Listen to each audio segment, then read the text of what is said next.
पावली हे आहे शेगावपासून जवळच असलेलं प्रसिद्ध असं सिद्धपीठ। बाळापूर रोडवर सिद्धपीठ हे मंदिर आहे। इथे भाविकांची सतत गर्दी असते। या ठिकाणी महालक्ष्मीची मूर्ती आहे।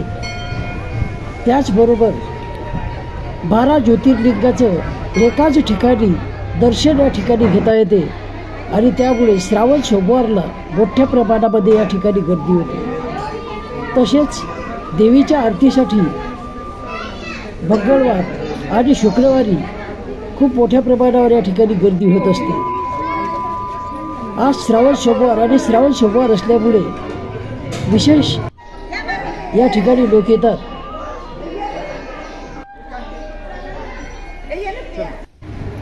निर्गुण निराकार अवयव रहित जो शब्द रूपातीत शिव जाण, चहुवाच्या वेगळा पाचाशी निराळा जो असे व्यापला सर्वा घटी, ध्यानी बनी नये समाधी साधनी तो भक्तांचे ध्यानी तिष्ठत असे, एका जनार्दनी नामरूप वेगळा परब्रह्म पुतळा शिव माझा, सर्व साधनांचे सार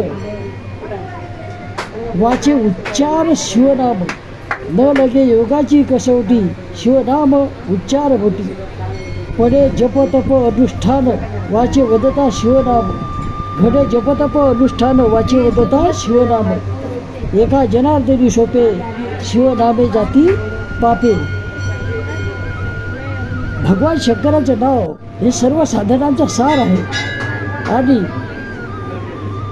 भगवान शंकराचं नाव जर घेतलं तर मग योगाची कसोटी देण्याची गरज नाही। फक्त आपल्या ओठावर ओम नमो शिवाय ओम नमो शिवाय असं शिवशंभोचं नाव असणं आवश्यक आहे। या नावामुळेच जप तप अनुष्ठान हे सर्व घडून येते आणि त्यासाठी फक्त आपल्याला शंकराचं नाव घेणं आवश्यक असते, शिवनाम स्मरण आवश्यक असते। एकनाथ महाराज म्हणतात की शंकराचं नाव जर घेतलं, शिवाचं नाव जर घेतलं, त्याचा जर जप केला तर पाप वगैरे सर्व आपोआपच निघून जातात। 12 ज्योतिर्लिंगाचं दर्शन या ठिकाणी आपल्याला करता येते। 12ही ज्योतिर्लिंग या ठिकाणी आहे। तसंच सिद्धपीठ हे सुद्धा या ठिकाणी सिद्धपीठचं एक विशेष पिंड या ठिकाणी आहे, ते सुद्धा आपल्याला यामध्ये पाहता येते। तेव्हा अतिशय सुंदर असं मंदिर आहे आणि या ठिकाणी महालक्ष्मी आणि 12 ज्योतिर्लिंग हे सहज आपण पाहू शकतो। ओम नमो शिवाय ओम नमो शिवाय ओम नमो शिवाय ओम नमो